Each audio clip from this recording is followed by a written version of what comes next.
What is up, guys, and welcome back to another episode of the BnG podcast. Guys, we're at episode 20.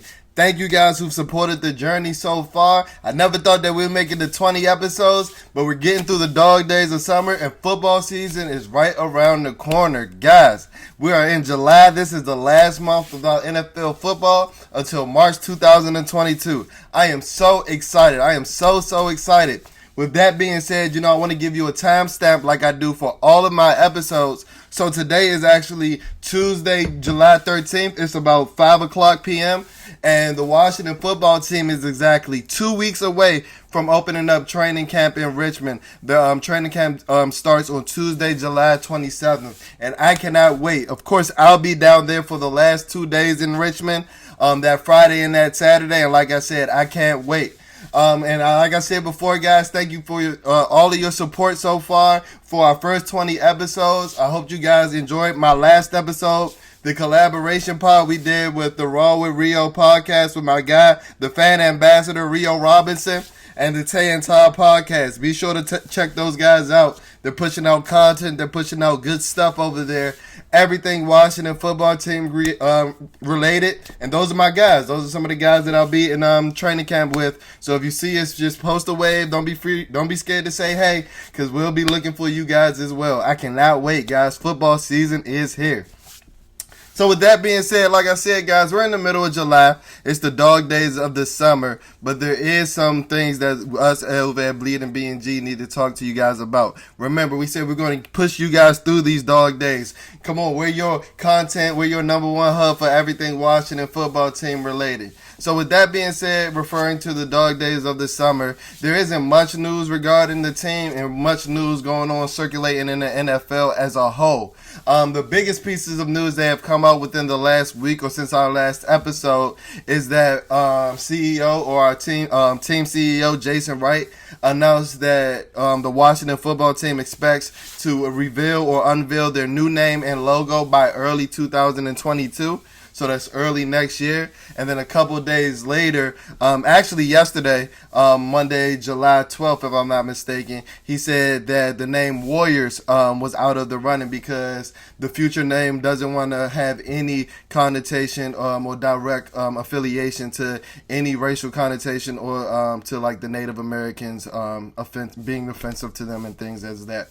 As well. So he eliminated the name Warriors from, the team search. I know that was one of the popular names amongst the Washington football team community as far as our future names. And I know a lot of people are disappointed in that name. I never really thought Warriors was in the running. I do have a name that I think may come true. And with a lot of the news coming out and a lot of the hints and things that they're giving us, I think that this may actually be the name, but I don't want to put it out there too far yet and it doesn't end up being the name. But I do have a guess at what I think the Washington football team's name is going to be on by the 2022 season. So if you're listening to this or you're watching us on YouTube, please comment. What do you guys think that I think our name is going to be, or what do you think that the name is going to be? So remember, Jason Wright eliminated the Warriors out of the contention, and he said that the future name isn't going to have any affiliation to any racial connotations or things like that. So that's the biggest piece of news regarding the Washington football team that has came out since our episode 19. But like I said, we're going to be pushing out a lot of content throughout these dog days. We're going to get you through the dog days of the summer. So this is what we're going to do today. Today, the main purpose of this episode is I want to give you the BnG's Final 53 breakdown pre-training camp. So this is our pre-training camp Final 53 man breakdown. So you guys know, if you guys know, the Washington football team has to cut their roster down from 90 at the beginning of training camp to the Final 53, which are the players that are going to be active during the season. So they have 53 slots that they need to fill, and we're going to give you our projections for those 53 players that will make the Washington football team's final cuts. And remember, guys, this is pre-training camp, so there's a lot of activities and events that can transpire that can affect this depth chart or can affect our projections. But this is why this is a pre-training camp outlook. This is a pre-training camp projection. We're going to look back after we come back from training camp, after I get home from Richmond, and I'm going to look back and see how many of these names actually, came to fruition? How accurate was I giving you our 53-man projection? Was I 53 out of 53? I'm pushing for it to be at least, I don't want to be too off. I'm pushing for to be at least like 49 or 50, right? But I like to think that I got a pretty good, hold of things going on in the Washington football team over there at Washington football team park. I guess that's what they're calling it now. For somebody that's not affiliated with the team, I think I got a pretty good hold on what they're going to do. So I'm shooting for somewhere between 49 and 50. But why not be perfect? Why not get all 53 right? So today, Bleeding BnG is going to give you our pre-training camp final 53-man mock, final 53-man projection for the roster of the Washington football team. All right, so the first thing we're going to do is we're going to get the specialists out the way. That's where the least drama is going to be. That's where we know that our positions are solidified. That's where we know that we're going to be having players playing at the long snapper, the punter, and the kicker position.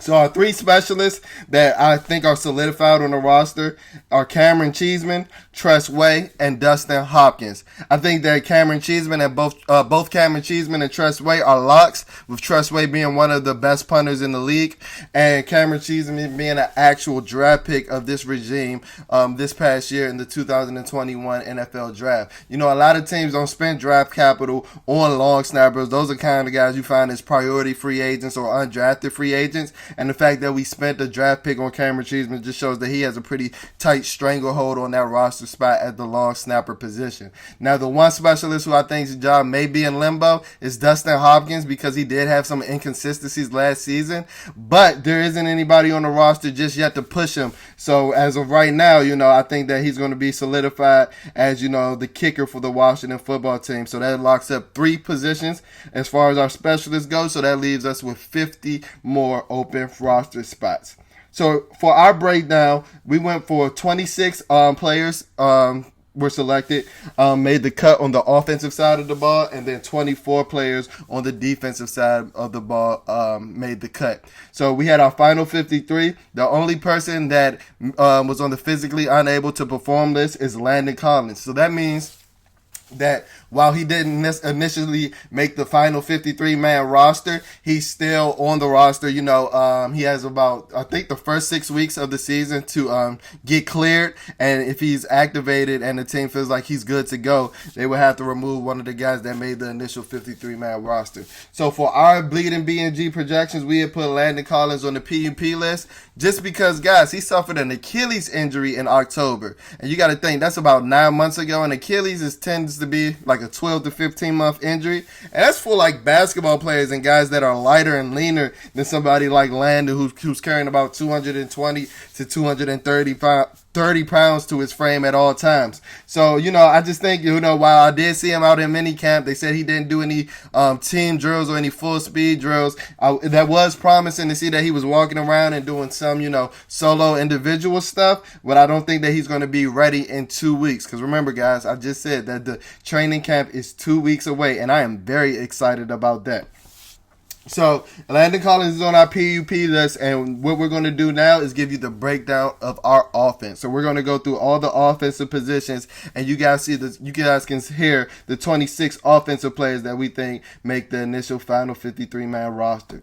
At quarterback, we're going to go with Ryan Fitzpatrick, Taylor Heineke, and Cal Allen. For this position, I think that Ryan Fitzpatrick is your clear starter. He's been a journeyman, but he's somebody that has had a late career spark. And if you guys saw on my collaboration podcast with the guys that I mentioned, I think that, this situation is set up for somebody like Ryan Fitzpatrick to have like a Rich Gannon type of career ending. Rich Gannon, he wasn't really a stalwart early in his NFL career, but I think he won an MVP at 39, which is like a year older than what Ryan Fitzpatrick is right now. Because he was grouped with such a talented defense in Oakland and some playmakers, which I think we have. So I think that Ryan Fitzpatrick has a stranglehold on that QB1 roster, despite all the news coming out about Taylor Heineke looking mighty impressive in minicamp.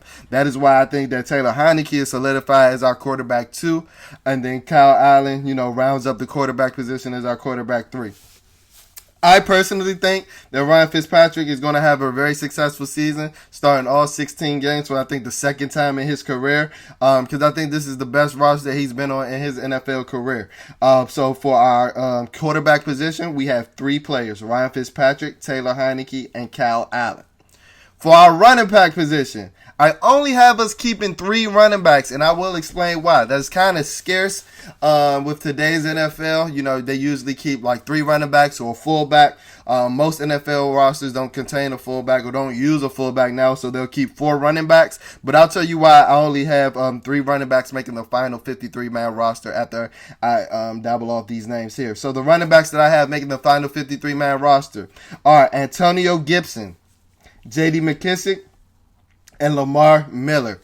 Now, the only name that might come to a shock to you guys is Lamar Miller, and that's because, you know, Peyton Barber was holding that RB3 roster, and a lot of you guys are pushing for the undrafted free agent Jared Patterson, who was a talented running back coming out of the University of Buffalo. But I think, you know, Jared Patterson just needs some time under his ears to develop on the practice squad, because that's a big jump, jumping from the FCS to the NFC East. While I do think that his talent is wanted, and you know, it can be potentially developed into a solid NFL back, I just think that he needs more time to develop, and the practice squad is a perfect place for somebody like Jared Patterson. Now, the reason that I have Lamar Miller beating out Peyton Barber is because I just think that Lamar Miller is a better overall running back. If you guys can remember, Lamar Miller was brought in mid-season after you know, Antonio Gibson had suffered his turf toe injury, and he never really got a chance to shine, and I don't think that he really ever got a chance to get on track. We all got to remember the type of season that we were dealing with last season. It was a COVID season where, you know, he was brought in December, and he really couldn't talk to his coaches all week, couldn't really practice all week, because, you know, that's not what they were doing last season. And then he was just coming off as very, you know, unprepared and rusty, and not to his fault, just with the circumstances that was dealing with the pandemic last year. But Lamar Miller is somebody who's been an 1,000-yard rusher, and I just think that he's a more dynamic and explosive back than Peyton Barber.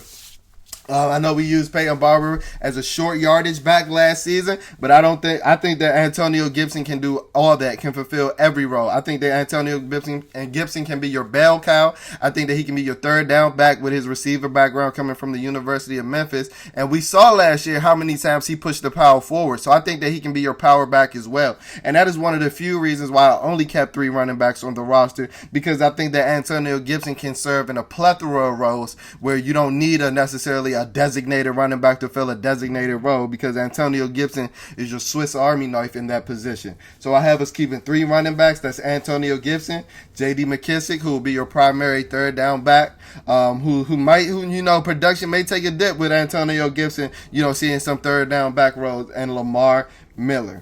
All right, moving on to wide receiver. I actually have us keeping 7 wide receivers, which is, some teams keep 7. 6 is typical for most NFL rosters, but this is actually one of the reasons that I only kept 3 running backs as well. So let me go ahead and dabble off these wide receiver names, and then I'll go into my detail as to my thinking as to why these guys are going to make the final 53-man roster. So the wide receivers I have making the roster are Terry McLaurin, of course, our wide receiver 1, a free agent acquisition, Curtis Samuel, a third-round draft pick, Diami Brown, Adam Humphries, Cam Sims, Antonio Gandy Golden, and Isaiah Wright. Those are the 7 wide receivers that I have making the final 53-man roster, and here's why. You know, Terry McLaurin, I expect him to be a top 10 wide receiver this year, especially with Ryan Fitzpatrick pushing the ball downfield, so nobody's going to question why he made the roster. Curtis Samuel, follow the money. He signed a contract this year that was around, I think it was like $12 to $13 million per year, so he's going to get his carries, and he's going to get his touches, and this is he's going to get his targets, and he's going to get his touches, and this is one of the reasons why I only kept 3 running backs on the roster as well. If you know our coach Ron Rivera, one thing that he holds to his heart, and that he keeps as a high priority, is positional flex and, you know, positional versatility, and that's something that Curtis Samuel has displayed.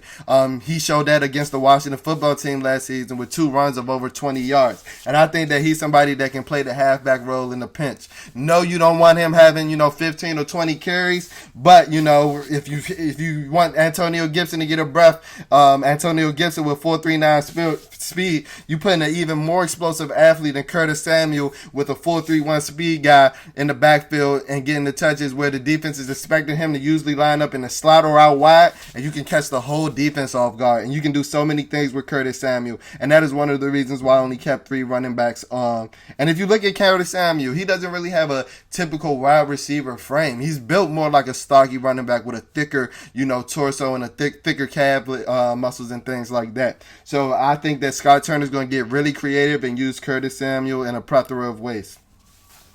My 3rd round draft pick, Dyami Brown. I think that he's going to be an impact receiver. If not right away, no later than week 4. I think by week 4, he's going to make an impact. He's going to catch one of those 60-yard bombs, and he's going to put himself on the map. Adam Humphries, he's the guy that, has had his last 2 seasons have been pretty injury ravaged, but he's the guy that has a good rapport with Ryan Fitzpatrick. He's going to be a guy that I expect, 3rd and 3 when we need to move the chains. He's going to be that guy that's going to sit in the zone and get that first down for you just because of his toughness and his overall rapport, because Ryan Fitzpatrick knows where he's going to be and he knows where Ryan Fitzpatrick wants him.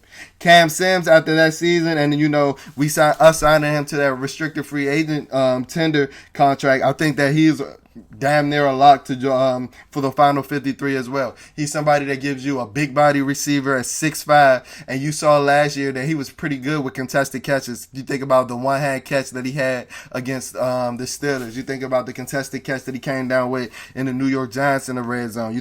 He's somebody that gives you a big target, and there's somebody that, the names that I've listed so far, I think Terry McLaurin might be the tallest, and he's 6 feet, if that. So, you get somebody like Cam Sims who's giving you 5 extra inches. He's giving you that jump ball threat of a receiver. And plus his run blocking is a plus. And I know that's something that Ron Rivera loved as well. So I think that Cam Sims makes the roster.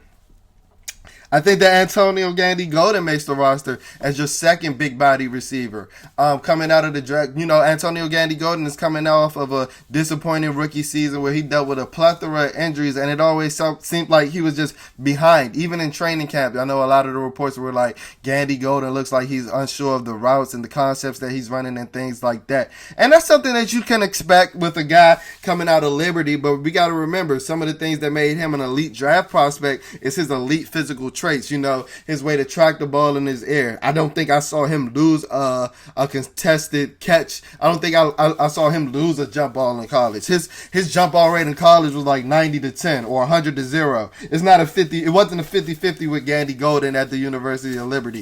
It was a 90-10. He's about to come down and get it. So, he was coming off of a somewhat disappointing rookie season, but he still has those elite traits. And if you guys can remember at the end, I think it was the last minicamp practice, all the reporters were raving about his one-hand catch that he had to end that practice session. And that's something that, we were expecting to see when he was drafted in the 2020 draft class, because he is somebody that's giving you that big body receiver that's running a 4.5, and he has those physical traits. I'm not sure how good of a route runner he is. I think that he's a little bit stiff in his hips, but if that's something he can improve on, I think that he's solidified to join this final 53-man and make this final 53-man roster. We have to remember that Ron Rivera and his regime drafted this guy. This wasn't necessarily the Martin Mayhew regime, but Antonio Gandy Golden was bought in during the Rivera era. Something that somebody like Kelvin Harmon can't hold a claim to, because he was bought in under the Jay Gruden and the Bruce Allen era,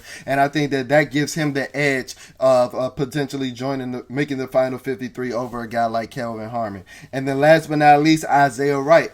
Isaiah Wright is a guy who, he's not really highly acclaimed. A lot of people don't really talk about him and things like that, but one of the reasons that, I only kept 3 running backs on the roster as well is because Isaiah Wright has some of that positional versatility as well.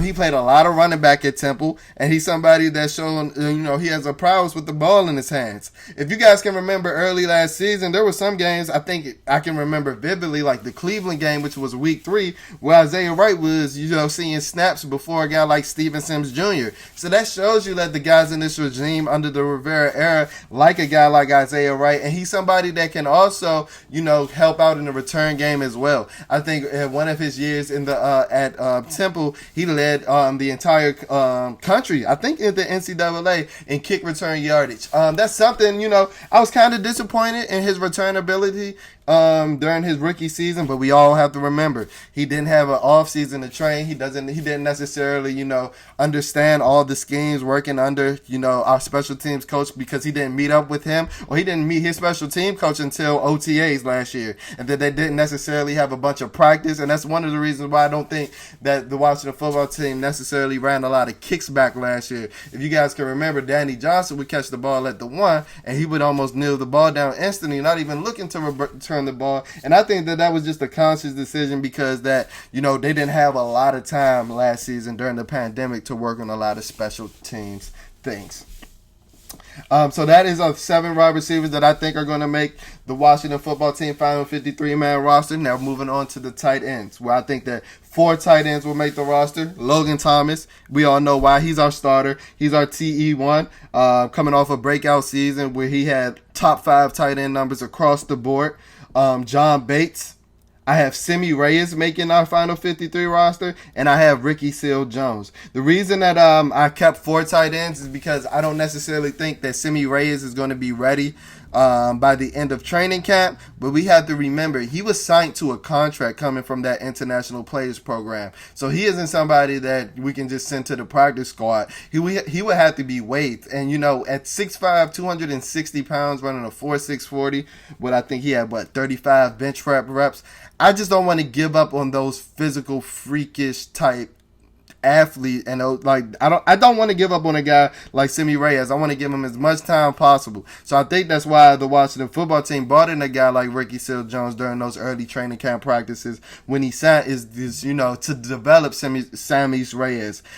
Semi Reyes is a guy that came in with a lot of hype, and I think that those numbers that I rattled off alone should allow him to should buy him some time to develop on a roster while playing behind guys who are already made, like John Bates, who I think might be the best tight end on the roster already, and then a guy who's like Ricky Seals-Jones, who has had some success in the NFL through with different teams. So having 4 tight ends on the roster, having those guys playing with a great tight end like Logan Thomas is only going to develop Sammy's and help him get better in turn. So I don't think that he's going to be a guy that we're going to be able to stash on the practice squad, and I think this is why he is going to end up making the final 53-man roster, because 6'5" athletes that run 260 pounds with a 10-pack and run a 4.6 40, those guys don't grow on trees. And I think that we would be very, very mistaken to let somebody like that to waive somebody and let somebody like that join another potential organization. All right, so let's get to the big uglies. So I'm going to just list off all my offensive linemen. I have 9 offensive linemen making the team. For our offensive tackles, we have Charles Leno, Samuel Cosme, and Cornelius Lucas making the team.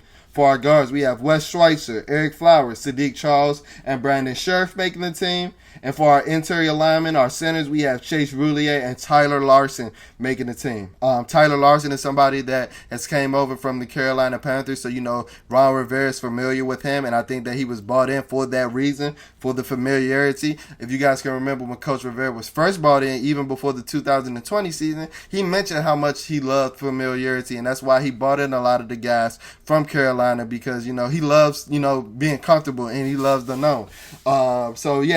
The reason that I only kept 3 offensive tackles, which a lot of NFL rosters keep 4, is because I think while Cornelius Lucas is going to serve as your swing tackle with Charles Leno and Samuel Cosme starting, a guy like Sadiq Charles has the talent to play both guard and tackle. So remember, guys, there's a theme going along with this roster construction and with my final 53-man projection. The guys that present positional flex and positional versatility are going to have a priority over guys who don't, and that's one of the reasons why I only kept 3 offensive tackles, and I kept a guy like Sadiq Charles who can play both guard and tackle, because a lot of people, when he was drafted in the fourth round of the 2020 draft. A lot of people thought that Saahdiq Charles could potentially be our future left tackle replacing Trent Williams. Now, I know some people thought that he may have some challenges in that aspect because he has shorter arms as compared to like league average for the NFL tackle. But as far as his footwork, his physical nature, and his physical ability, I see all the traits that he has to be a pretty good, solid tackle, if not that, an elite guard. So I think that Saahdiq Charles is going to push a lot of these guys, and those are the 9 linemen that I have making the Washington football team final 53-man roster. I'll list those names again. That was Charles Leno, Samuel Cosmi, Cornelius Lucas, Wes Schweitzer, Eric Flowers, Saahdiq Charles, Brandon Scherf, Chase Roulier, and Tyler Larson. So, those are the 26 offensive players that we have listed. So, we've gone through our three specialists. We've gone through our 26 offensive players. Now, last but not least, to round out episode 20 of the Bleeding BnG podcast, we're going to give you guys our 24 defensive players that I think are going to make our Washington football team roster. There's the same theme lies with the defense as well, guys. Positional value of the positional flex and positional versatility is going to hold a premium when I'm thinking about these guys, which guys are going to make the roster and which guys aren't. So to start with our defensive ends, we have the Predator, Chase Young, no-brainer. We have Montez Sweat, no-brainer. And then I actually have James Smith Williams from NC State, William Bradley King, one of our draft picks, and Shaka Toney, one of our draft picks making the roster. So I have both of our 7th round draft picks from this past season making the roster, and then our 7th round draft pick from 2020 season, James Smith Williams, making the roster. The reason that I have those guys actually making the roster is because they present that positional versatility. I remember seeing James Smith Williams running down on punt and kickoff coverage last year, and he was like the biggest guy on both teams. I'm like, who's this guy number 96 flying down making tackles? He's like a D tackle playing in special teams. It was James Smith Williams. And then a guy like Shaka Toney, he's somebody that presents the capabilities of playing an off-ball linebacker role. So, he was drafted to be a defensive end. So, and then that's why I listed him here for my final 53-man projection. But he can assuredly be somebody who's playing the Sam or the weak side linebacker role come September. So I think that his roster spot is solidified because he's a player at both those positions. Not only the pass rush defensive end, but like I said, he can play the Sam or the weak side off-ball linebacker position as well. And then William Bradley King is somebody who's a physical, who's pretty impressive physically as well. A 6'4" defensive end, and he's somebody who I think is going to be our more consistent pass rusher, our more consistent, situational pass rushers. Think of how we used Ryan Kerrigan last season. I think that's the role that William Bradley King is going to have this season coming up. So those are our defensive ends. We actually keep 5 defensive ends, but the reason that it sounds like 5 defensive ends, which is a lot, because Shaka Toney has the capabilities of playing both defensive end and the off-ball linebacker. So, moving on to our defensive tackles. We kept 4 defensive tackles, and it's the 4 horsemen. It's the 4 that we all know about. All 4 of them are great players. All 4 of them are dogs. And the 4 defensive tackles that I decided to keep are Jonathan Allen, Matt Ioannidis, Daron Payne, and Tim Settle. We know about all 4 of those guys. Jonathan Allen and Matt Ioannidis.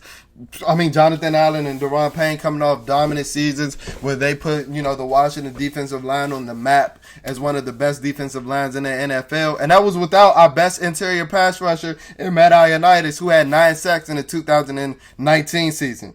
So you got to think, with Matt Ioannidis returning and then Tim Settle, who had more sacks than Jonathan Allen last year, bro. Like, it's an embarrassment of riches at the defensive tackle position. It is an embarrassment of riches at the defensive tackle position. A lot of news and notes coming out recently have been regarding what the Washington football team would do with the Jonathan Allen contract and whether they'll extend him or let him hit free agency next season. And I think that they'll actually extend him. And one of the players that I think that they'll actually really look to try to move is Tim Settle. So look for Tim Settle to be on the move. While I do think that he'll make the initial 53-man roster, he may not, because he may be involved in a potential trade leading up to the end of training camp or leading up to the beginning of the season. He's somebody who's, I think he has 2 more years on his deal. Oh no, he's entering the last year of his deal because he wasn't a first round pick yet. So he's entering year 4, and he's somebody that's been very productive in the amount of snaps that he has. His production per snap ratio is one of the highest in the league, and I think that you can get a player that you really need in one of those other positions that really don't have those embarrassment of riches as the defensive tackles have for somebody like Tim Settle. So look for somebody like Tim Settle to be potentially on the trading block. That will hurt me, but business is business, and that's the best way to build up a roster construction. And we're in the business of winning with the Washington football team now. I can't say that for the previous 20 years, but now in this new era, in this Rivera era, we're in the business of winning. So moving on to our linebackers. The linebackers that I have us keeping are our first round draft pick, Jamin Davis, Cole Holcomb, Khaleke Hudson, David Mayo, and John Bostic. Now, if you guys listen to my episode 19, the collaboration pod that I referred to early in the episode, I actually mentioned John Bostic as being one of the potential surprise cuts for the Washington football team coming out of the 2021 training camp. And the reason is because I just don't think that he was that good last season. Just straightforward, honest. He wasn't really that good last season. And one of the trends that we started to really notice, and one of the things that was really we can count on week in and week out, is Jack Del Rio and Ron Rivera trashing linebacker play in their weekly press conferences following the game. And I think that they were really calling out John Bostic. Now, his play did get better over the late half of the season, but I don't know if that had more to do with the defensive line just being so dominant that you had no choice but to look good because they were that dominant in the later half of the season, or if you actually decide, if you heard what Coach Rivera and Coach Del Rio were saying, and you actually decided to step your game up, bro. But John Bostic, I wrote him down as the last name because I was trying to figure out a way that he couldn't make this Washington football team roster. I think guys like Jamin Davis is a lock, first round draft pick. Cole Holcomb should be a lock. He's somebody that I think has a potential of having like 110 or 120 tackle season.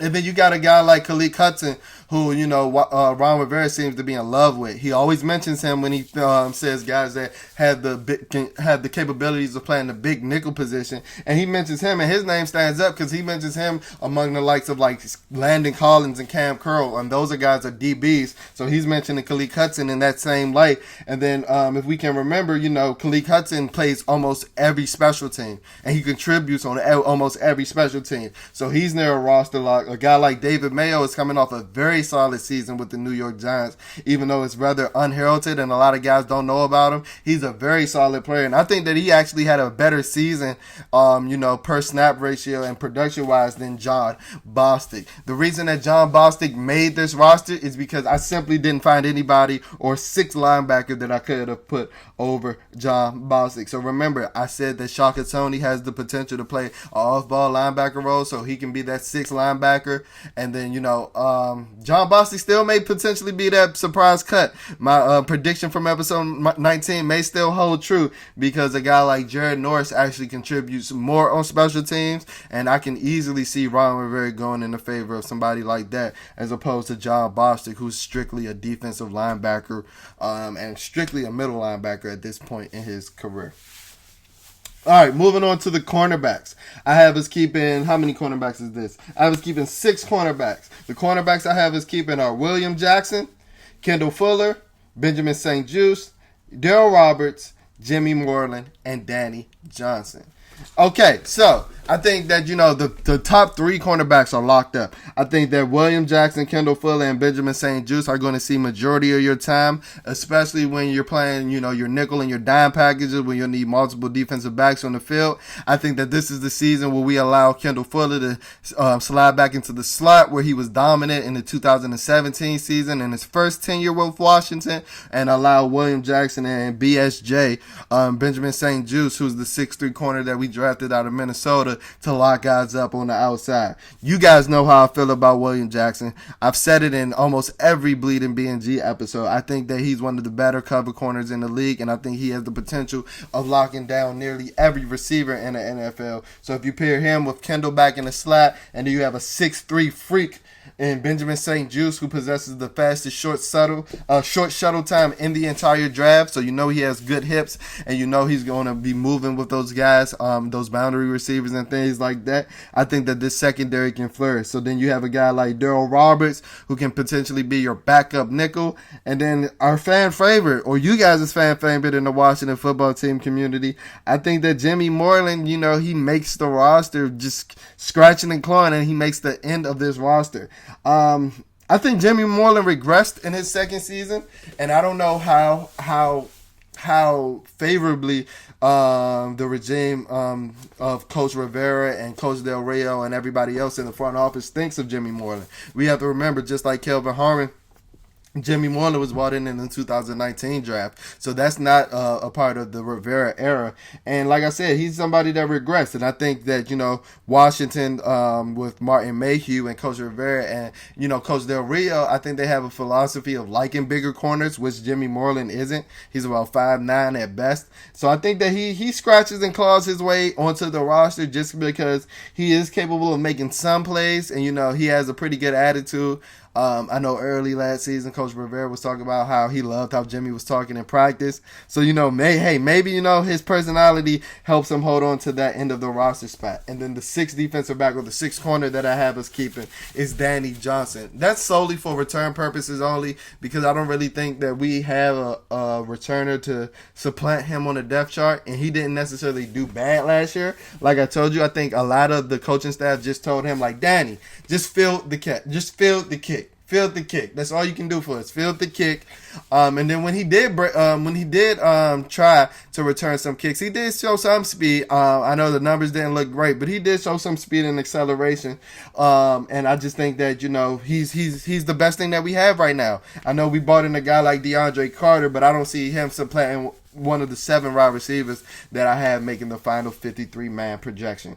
And last but not least, on to our safeties. Remember, I said that I have Landon Collins starting the season on the physically unable to perform, the PUP list. So the safeties that I have us keeping are 4. We have Bobby McCain, Cam Curl, DeShazier Everett, and Derek Forrest. I think that Bobby McCain and Cam Curl are going to start out as your as your starters.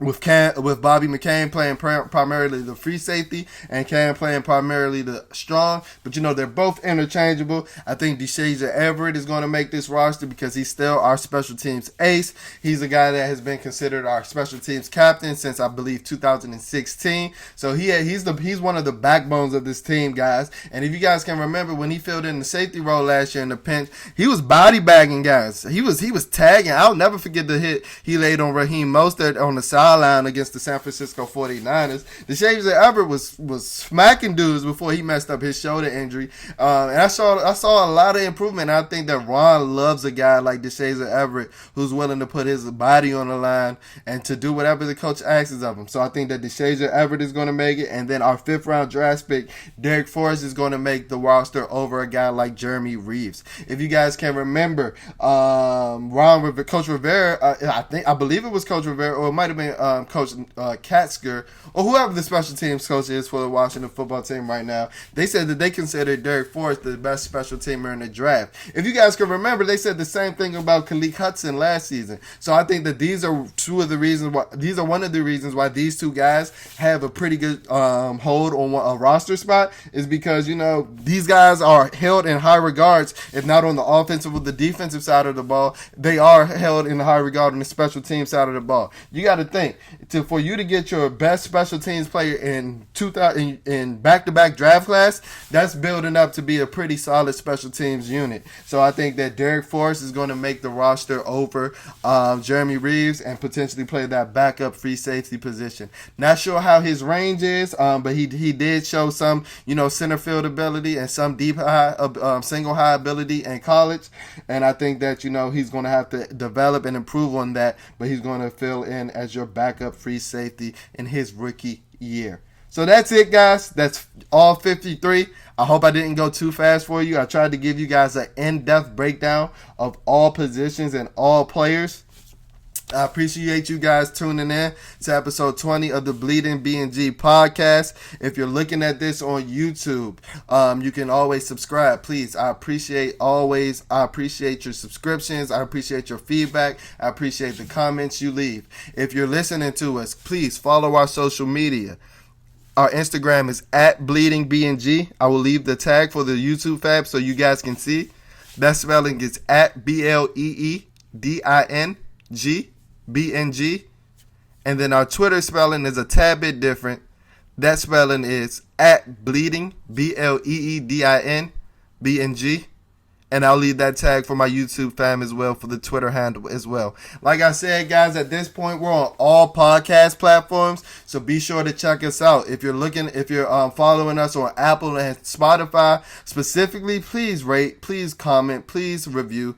Because it really helps the algorithm. And we're trying to be put on the map. Like I said, guys, we want to be your number one content hub for everything Washington football team related. So I hope you enjoyed episode 20 of the Bleeding BnG podcast. Like I said, we're going to come back after roster cuts and see how accurate we were. I think I went 53 out of 53. But like I said, I appreciate you guys for tuning in to episode 20 of the Bleeding BnG podcast. I'll see you guys soon.